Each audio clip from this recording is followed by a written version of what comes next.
ఈరోజు మనము పడమటి రంగారెడ్డి జిల్లా వికారాబాద్ల రోడ్ల గురించి మాట్లాడదాము. మన దిక్కు అయితే రోడ్లు అస్సలు మంచిగానే లేవు. ఉన్న రోడ్లు వేస్తారు, పోతూ ఉంటాయి, మీ అందరికి తెలుసు. కానీ అదే కాక ఎన్నో స్వాతంత్రం నుంచి ఇప్పటి వరకు ఒక్క హైవే మన పడమటి రంగారెడ్డి జిల్లా వికారాబాద్, పరిగి, తాండూరుకు ఒక్కటి లేదు. అయితే ఇప్పుడు వచ్చింది. మొన్న మేము పార్లమెంట్లో కొట్లాడితే ఒకటి వచ్చింది.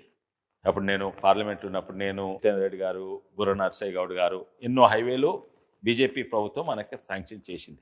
కానీ చేసినా కూడా అన్ని వేరే జిల్లాలో అయితే ఆ శాంక్షన్ చేసిన రోడ్లు అయిపోయినాయి. కానీ మన జిల్లాలో కూడా ఒక రోడ్ శాంక్షన్ అయింది. అది హైదరాబాద్ బీజాపూర్ హైవే అని. అంటే అది మన ఆపా జంక్షన్ నుంచి అజీజ్ నగర్, మొయినాబాద్, చేవెళ్ళ, మన్నెగూడ, పరిగి నుంచి బీజాపూర్ వరకు అవుతుంది. ఆ రోడ్ మన పడమటి రంగారెడ్డి జిల్లాకి ఎంతో లాభం అవుతుంది, అభివృద్ధి కూడా జరుగుతుంది. ఒక్క హైవే లేనిది ఒక హైవే తీసుకొచ్చినాం మేము.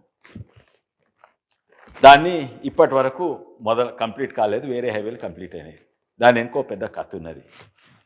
కానీ కథ ఇడ్స్ పెట్టని పాలిటిక్స్ ఓడంటే నేనే తీసుకొచ్చిన, ఇంకోడంటే నిన్న మొన్న వచ్చిన నేనే తీసుకొచ్చిన, టీఆర్ఎస్లో వచ్చిన నేను తీసుకొచ్చిన. కానీ దీని కనుక వాస్తవాలు కొంచెం చూద్దాము. వాస్తవాలు ఏంటంటే ఈ రోడ్డు హైదరాబాద్ బిజాపూర్ అనే రోడ్డు ఎప్పుడో ఎంతోమంది అడుగుతుండే. మొట్టమొదలు రోషయ్య గారు కాంగ్రెస్ చీఫ్ మినిస్టర్గా ఉమ్మడి ఆంధ్రప్రదేశ్ ఉన్నప్పుడు ఉత్తరం రాసిండు కేంద్ర ప్రభుత్వానికి. ఏంటంటే మన ఆంధ్రప్రదేశ్ తెలంగాణ ప్రాంతానికి ముఖ్యంగా 21 రోడ్లు హైవేలు కావాలి అని రాస్తే కన్సిడర్ చేస్తామని చెప్పిండ్రు. దాని తర్వాత కిరణ్ కుమార్ రెడ్డి గారు వచ్చిండ్రు. వాళ్ళు కూడా ఈ 21 హైవేలు కావాలన్నారు. అందులో ఇది హైదరాబాద్ బీజాపూర్ హైవే కూడా ఉంది. రోషయ్య గారు రాసిన దాంట్లో ఉంది, కిరణ్ కుమార్ రెడ్డి గారు రాసిన దాంట్లో ఉంది. ఈ హైదరాబాద్ బీజాపూర్ హైవే అయితే మన ప్రాంతానికి లాభం అవుతుంది, పడమటి రంగారెడ్డి జిల్లా. దాని తర్వాత ఎంతోమంది కాంగ్రెస్ నాయకులు, ప్రసాద్ గారు, ముఖ్యంగా మన రామ్మోహన్ రెడ్డి గారు, పరిగి మాజీ ఎమ్మెల్యే రామ్మోహన్ రెడ్డి గారు, మాజీ మంత్రి ప్రసాద్ గారు, మా సత్యం సేట్ అక్కడ వికారాబాద్ మున్సిపల్ చైర్మన్ ఉండే, వాళ్ళు ఎంతో ప్రయత్నం చేసిండ్రు. అయితే వాళ్ళు పోయి అప్పుడు కిరణ్ కుమార్ రెడ్డి గారిని మళ్ళీ అడిగినారు. తర్వాత జైపాల్ రెడ్డి గారు, వారు యూనియన్ మినిస్టర్, వారిని అడిగినారు.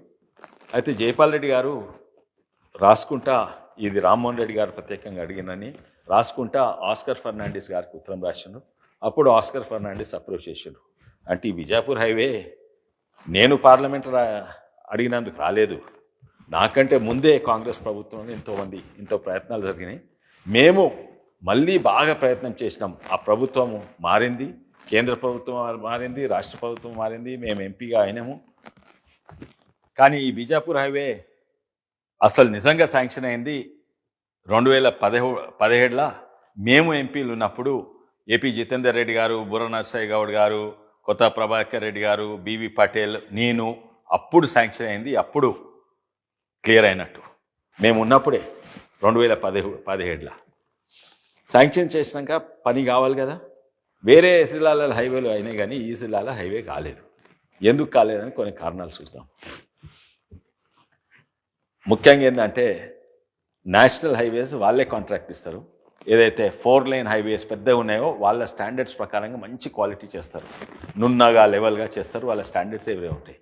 కానీ ఈ శాంక్షన్ హైవే ఇక్కడి నుంచి మొయినాబాద్, మన్నెగూడ వరకు, చేవెళ్ళ, మన్నెగూడ వరకు 4 లేన్ హైవే. అంటే దేశంలో ఎట్లయితే హైవేలు ఉంటాయో ఆ స్టాండర్డ్.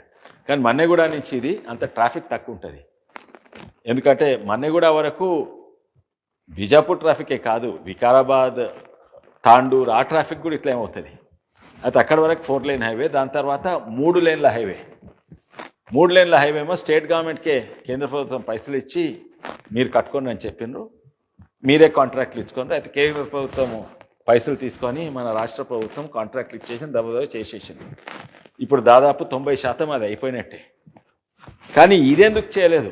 ఇదే కోసం కదా. ఏది మన Aziz Nagar, Apa junction to Chevella to Manneguda, అదెందుకు చేయలేదు? అదే కోసం కదా. దానికి కారణాలు ఒకటేమో మనం గమనించాలి. ఏంటంటే కేంద్ర ప్రభుత్వం ఓన్లీ పైసలు ఇస్తారు కట్టేయమని. ల్యాండ్ అక్విజిషన్, దానికి అవసరం ఉన్న భూమి అక్విజిషన్, అది బాధ్యత ఎవరిదంటే రాష్ట్ర ప్రభుత్వంది. ఇప్పటి వరకు రాష్ట్ర ప్రభుత్వం ఆ ల్యాండ్ కూడా అక్వైర్ చేయలేదు.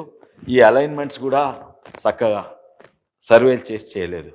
ఎందుకు ఈ నిర్లక్ష్యం అంటే రంగారెడ్డి జిల్లా అంటే ఇష్టం లేదా, తాండూర్ వికారాబాద్ అంటే ఇష్టం లేదా, ఏంది నాకు అర్థమైతే లేదు. చేవెళ్ళ మొయినాబాద్ కాదా మన తెలంగాణ? అన్ని అంతటి చేసుకుని కానీ ఈ మాత్రం చేయలేదు. ఎందుకు? పైసలు ఎట్లయినా కేంద్ర ప్రభుత్వం ఇస్తున్నది.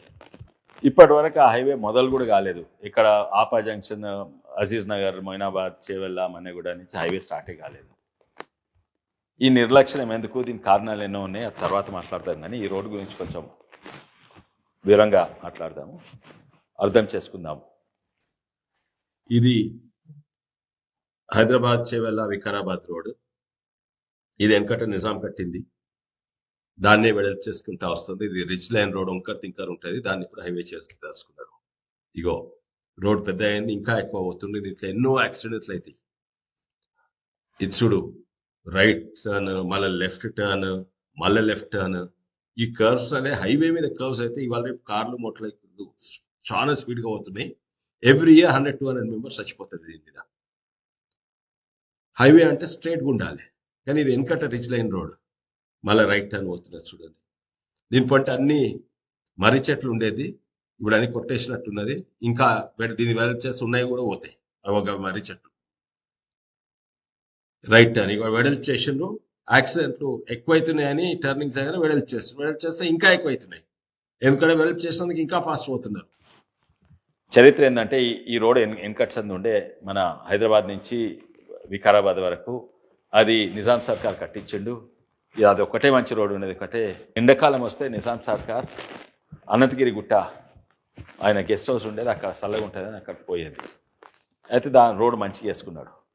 కానీ ఎండాకాలం కానీ వానలు రాగానే మళ్ళీ రోడ్ కొట్టుకోబోతుండే ప్రతిసారి అంతే. అయితే నిజాం సర్కార్ అడిగిండు, ఇంజనీర్లను పిలిచి అడిగిండు ఎట్లా చేయాలి. అయితే ఒక ఇంజనీర్ చెప్పిండు, మీరు రిచ్ లైన్ రోడ్ కడితే ఏమో ప్రాబ్లం ఉండదు, కొట్టుకోపోదు. ఎందుకంటే ఈ రోడ్లో ఎన్నో వాగులు ఇవి అవి ఉంటాయి. మీరు రోడ్ల మీద కల్వెట్లు వేస్తాం, ఆ వాగులు పొంగి ఇవి కొట్టుకోబోతున్నాయి. అయితే రిచ్ లైన్ రోడ్ వేస్తే మీకు కల్వెట్టు ఉంటుంది. అంటే రిచ్ లైన్ రోడ్ అంటే ఏంటంటే ఎత్తు ప్రాంతం నుంచి రోడ్డు పోతుంది. ఇటు దిక్కు స్లోప్ ఉంటుంది, ఇటు దిక్కు స్లోప్ ఉంటుంది. ఉదాహరణంగా ఇక్కడ ఒక rich line roads, rich line అంటే ఇట్లా ఈ పిక్చర్లో చూడండి. రిచ్ లైన్ రోడ్ అంటే ఎట్లా ఉంటుంది అంటే రెండు దిక్కులు స్లోప్ ఉంటుంది, రోడ్డు మీద నుంచి పోతుంది. ఇక్కడ పడ్డ వాన ఇటు పోతుంది, ఇక్కడ పడ్డ వాన ఇటు పోతుంది.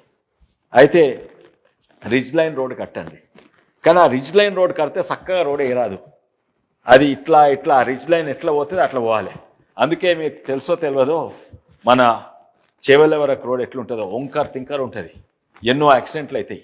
వెనకటి నుంచి కట్టిన రోడే వెడల్పు చేసుకుంటా వచ్చిండు. అయితే ఆ రిచ్ లైన్ రోడ్ చేవెళ్ళకు పోతుంటే ఇక్కడ పడ్డ వాన మొత్తం గండిపేటలకు పోతాయి, ఇక్కడ పడ్డ వాన మొత్తము హిమాయత్ సాగర్ పోతాం.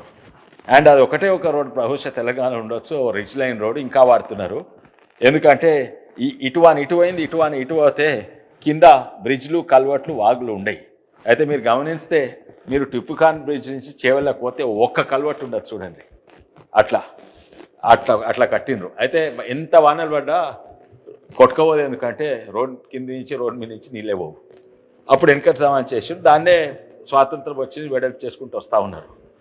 ఇంకోటి ఏంటంటే మీరు గమనించవచ్చు, మంచి మర్రి చెట్లు ఉంటాయి, ఇటు అటు మర్రి చెట్లు ఉండి ఊడలు రాలుతుంటాయి, చాలా అందంగా ఉంటుంది. వందలాది ఏళ్ళ మర్రి చెట్లు ఉంటాయి. అయితే నీడ కూడా ఉంటుంది, అది మంచి రోడ్. అండ్ దాన్నే వెడల్పు చేసుకుంటున్నారు. దూరదృష్టితోటి నిజాం అవసరం ఉందా అనుకంటే వెడల్పు పెట్టిండ్రు మర్రి చెట్లు. సో ఇన్ని ఏళ్ళు ఆ మర్రి చెట్ల మధ్య నుంచే పోతుండ్రు. ఇప్పుడు ఇంకా వెడల్పు చేయాలంటే అది కొట్టాలి, దాన్నే నేషనల్ హైవే చేయాలంటే దాన్ని కొట్టేసేయాలి. కానీ దాన్ని కొట్టేయని అవసరం లేదు, దాన్ని కొట్టేయని అవసరం లేదు. ఎందుకంటే మనకి ఇప్పుడు రిచ్ లైన్ రోడ్లే అవసరం లేదు. ఇప్పుడు సిమెంట్ కాంక్రీట్ వచ్చింది, చిన్న వరదతోటి కల్వర్ట్లు కొట్టుకపోవు. నువ్వు ఇక్కడి నుంచి అజీజ్ నగర్ నుంచి చేవలకు చక్కగా రోడ్ అయ్యి. ఇప్పుడు రోడ్ ఎట్లున్నది చూడు, నక్షలు చూడు, ఇట్లా ఇట్లా వంకర తింకర ఉన్నది. ఇట్లా అట్లా కాకుండా చక్కగా వేయాలి రోడ్. చక్కగా వేస్తే రోడ్ ఏమవుతాయంటే తక్కువ డిస్టెన్స్లో పోతాము. ఇప్పుడు 28 కిలోమీటర్లు పోయే బదులు 23 కిలోమీటర్లు 5-10 నిమిషాలు తక్కువ. అయితే చక్కగా రోడ్ వేయండి. వంకర తింకర ఏం అవసరం ఉండదు. యాక్సిడెంట్లు తక్కువైతాయి, దబ్బున పోవచ్చు. మీరు ఇప్పటి వరకు సర్వే చేసి ఆ చక్కగా రోడ్ ఎందుకు చేయలేదు?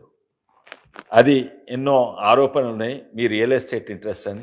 ఎందుకంటే మీరు ఇప్పుడున్న రోడ్ను బట్టి మీరు రియల్ ఎస్టేట్లు బాగా కొనుక్కున్నారు. ఇప్పుడు దాని పక్క నుంచి చక్క రోడ్ వేసేస్తే, లేకుంటే దాని మధ్యలో నుంచి చక్క రోడ్ వేసేస్తే, ఎప్పుడైతే రోడ్ ఫ్రంట్ భూమి ఉందో అది second bit, third bit, fourth bit అయిపోతుంది, విలువ పడిపోతుందనో ఎందుకో ఇస్తలేరు అని రియల్ ఎస్టేట్ కారణం పెట్టుకోకండి. మీరు చక్క రోడ్ వేయాలి. అయితే నేను ఇదే చూపెట్టుకుంటా చెప్పిన, చక్క రోడ్ వేయాలంటే ఇప్పుడు ఇట్లుందనుకోండి రోడ్, లేకుంటే ఇట్లుందనుకోండి రోడ్, ఇట్లా మధ్యలో నుంచి వేస్తే ఈ మధ్యలో భూమి కొనాలి. కానీ ఈ రోడ్ అవసరం ఉండదు. ఇప్పుడు ఇది అక్విజిషన్ చేయవద్దు, ఇది మనకు మిగులుతుంది. చక్క రోడ్ చేస్తే యాక్చువల్లీ ఏమవుతుందంటే, నిజంగానే ఏమవుతుందంటే ఎంత అక్విజిషన్ చేస్తామో అంతకంటే ఎక్కువ మిగులుతుంది. ఓ 20-40 ఎకరాలు మిగులుతుంది. ఎందుకంటే ఈ కర్వ్డ్ రోడ్ వాడని అవసరం లేదు. ఇక్కడ యూత్ క్లబ్లోకి లేకుంటే ఇది ఎవరైతే రైతు దగ్గర భూమి అక్వైర్ చేసినో ఇది ఆ పాత రోడ్ ఇవ్వండి. అయితే ఇది ఏ విధానంగా చూసినా కూడా చాలా మంచిగా ఉంటుంది. ఎందుకు చేస్తలేరు నాకు అర్థమైతలేదు. అక్విజిషన్ పైసలు కూడా తక్కువ అవుతాయి, లేకుంటే అక్విజిషన్ పైసలు కట్టినా కూడా మనకు దాదాపు 20-40 ఎకరాలు ఎక్స్ట్రా మిగులుతుంది. దాంట్లో కమ్యూనిటీ హాల్లో, యూత్ క్లబ్లో ఏమో కట్టండి దాని మీద, లేకుంటే వేరే రైతులకు అని ఇవ్వండి. ఏదైతే ఎవరి రైతుల దగ్గర నుంచి ఈ భూమి గుంజుకున్నారో ఆ రైతులకు ఆ మిగిలిన భూమి ఇచ్చేసేయండి. అయితే రైతులు కూడా ఏమి పరేషాన్ గారు, చక్క రోడ్ వేసుకోండి. నేను ఇది రాసిన, నేషనల్ హైవే డిపార్ట్మెంట్కి ఉత్తరం రాసిన. తర్వాత ఇంకోటి ఏం రాసిన అంటే, ఇవాళ రేపు సైక్లిస్ట్ ఉంటారు, చాలా మంది సైక్లింగ్ పోతుంటారు. ఎందుకంటే వెనకట్నేమో పేదోళ్ళు సైకిల్ మీద, కొంచెం ఉన్నోళ్ళు మోటార్ సైకిల్, కార్ల మీద తిరుగుతారు. ఇప్పుడు ఉన్నోళ్ళు కూడా పట్టణంలో పెరిగి ఓ ఎక్సర్సైజ్ కొరకు, ఒక మంచి వాతావరణం అనేది చేవెళ్ళ ప్రాంతానికి, ఇంకా వికారాబాద్ ప్రాంతానికి ఇప్పుడు టూరిజం కూడా డెవలప్ అయింది. అయితే అక్కడ సైకిల్ మీద వస్తారు. వాళ్ళకు ఒక సైడ్ ఓన్లీ సైక్లిస్ట్ ఓన్లీ లేను, ఓ 10 ఫీట్ల లేన్ వేయమని అది కూడా నేను రిక్వెస్ట్ చేసి ఓ లెటర్ పంపిన కేంద్ర ప్రభుత్వానికి, నేషనల్ హైవేస్ డిపార్ట్మెంట్కు లెటర్ పంపిణీ. ఈ లెటర్ ఇది ఉన్నది. అయితే ఇది మంచి అవకాశం వస్తాయి, టూరిజం డెవలప్ అవుతుంది. ఇంకోటి ఇట్లా చక్కగా రోడ్ వేస్తే ఈ పాత మర్రి చెట్లు, ఆ బ్యానియన్ ట్రీస్ ఉన్నాయి, వాటికి కొట్టని అవసరం లేదు. వాటి గురించి ఎంతోమంది బాధపడుతుండ్రు, అరే మన పాత చెట్లను కొట్టేస్తారు హైవే చేసి. ఆ ప్రాబ్లం కూడా సాల్వ్ అవుతుంది. కేంద్ర ప్రభుత్వము దీనికి 770 కోట్లు శాంక్షన్ చేసింది. ఇప్పటి వరకు మీరు ల్యాండ్ ఎక్విజిషన్ చేయలేదు. ఆ అలైన్మెంట్ ఏదో వాళ్ళతోటి, నేషనల్ హైవేస్ వాళ్ళతోటి మన R&B డిపార్ట్మెంట్ పనిచేసి ఓ అలైన్మెంట్కి వచ్చేస్తే ఇప్పటి వరకు అయిపోతుండే.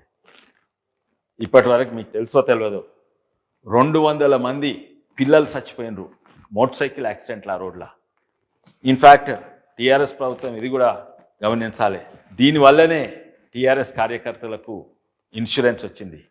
ఇది చూసే నేను ఎన్నోసార్లు కేసీఆర్ గారిని విజ్ఞప్తి చేసి మన పిల్లలకు ఇన్సూరెన్స్ ఇవ్వాలి కార్యకర్తలకు. ఎందుకంటే ఎంతోమంది మోటార్ సైకిల్ మీద చచ్చిపోతున్నారు. అందులో చాలా మంది మా చేవెళ్ళ ప్రాంతం పిల్లలు మోటార్ సైకిల్ మీద ఈ వంకర్ తింకర రోడ్ల మీద ఇక్కడనే ముడిమాల నుంచి ఎంతో మా ఈ ఊర్ల నుంచి పిల్లలు చనిపోయినరు. పెళ్ళై వారంలో మోటార్ సైకిల్ వస్తుంది, బుర్రమని పోయి చస్తున్నారు. అందుకే ఇన్సూరెన్స్ కావాలని, దీనివల్లనే నేను ఇన్సూరెన్స్ ఇన్సిస్ట్ చేసిన. నా కంపెనీ ఇన్సూరెన్స్ ఇచ్చింది 3 ఏళ్ళు దీని కొరకు. ఈ రోడ్ అంటే, ఈ హైవే తోటి ఎంతో అభివృద్ధి అవుతుంది. అభివృద్ధి అంటే రియల్ ఎస్టేట్ ధరలు కాదు, అభివృద్ధి అంటే ఉద్యోగాలు సృష్టించరు, అభివృద్ధి అంటే బిజినెస్లకు మంచిగా అవుతుంది. తాండూరు, వికారాబాద్, చేవెళ్ళ బిజినెస్ పెరుగుతాయి, ఉద్యోగాలు పెరుగుతుంది. అది నిజమైన అభివృద్ధి, రియల్ ఎస్టేట్ ధరలు పెరుగుడు కాదు. ఈ రోడ్ పక్కకు పెట్టి కొత్త హైవే వేస్తే కొంతమంది రోడ్ పక్కనున్న బిజినెసెస్కు కొంచెం నష్టం అవుతుంది. ఒకటేమో దాన్నే వెడల్పు చేస్తే వాళ్ళ ఉన్న దుకాణాలు అక్విజిషన్లు వెళ్ళిపోతాయి, వెనక భూమి ఇంకెవరిదో ఉంటుంది అట్లా. ఇంకో తిరిగి ఏంటంటే వాళ్ళ భూమి రోడ్ల అక్విజిషన్లో పోకున్నా కూడా ఇక్కడ గిరాకే ఉండదు, అందరి గిరాకీ కొత్త రోడ్డు మీద పోతారు. అందుకే ఇవి కాకుండా కూడా వాళ్ళకు కూడా నష్టం కాకుండా డిజైన్ చేయవచ్చు. ఆ కొత్త రోడ్ల మీద కొంచెం భూమి వాళ్ళకి ఇస్తే వాళ్ళకు కమర్షియల్గా అమ్ముకుంటే ఇది ఎక్స్చేంజ్ చేస్తే అది కూడా మంచిగా ఉంటుంది. అనుకుంటే ఎన్నో చేయవచ్చు, ఎవ్వరికి నష్టం కాకుండా. అంటే రైతులకు, ఉద్యోగాల కొరకు, చిన్న బిజినెస్ వాళ్ళ కొరకు, డెవలప్మెంట్ కొరకు, అభివృద్ధి కొరకు అన్ని అడ్డుకోకుండా మనం ఈ మంచిగా చక్కటి రోడ్ వేసుకుంటే చాలా మంచిగా ఉంటుంది. వంకర్ తింకర్ రోడ్ బదర్. ఇంకా మీరు రియల్ ఎస్టేట్ దృష్టిలో పెట్టుకుంటే ఇది ఎట్లయినా జియో ట్రిప్లో అగ్వాల భూమి దొరుకుతుంది, ఇంకా అగ్వాల కొన్నాము, డెవలప్మెంట్ చేయొద్దు, అంత కొన్నాక చేద్దామంటే అది తప్పు. మాకు నష్టమవుతుంది, మా పొట్ట కొట్టినట్టు అవుతుంది. అందుకే అవన్నీ మర్చిపోండి, రియల్ ఎస్టేట్ గురించి మర్చిపోయి మీరు ఫస్ట్ ఈ చేవల్ల వికారాబాద్ తాండూర్ పరిగి అభివృద్ధి అవుతుందుకు ఇది ఇమీడియట్లీ మొదలుపెట్టాలి.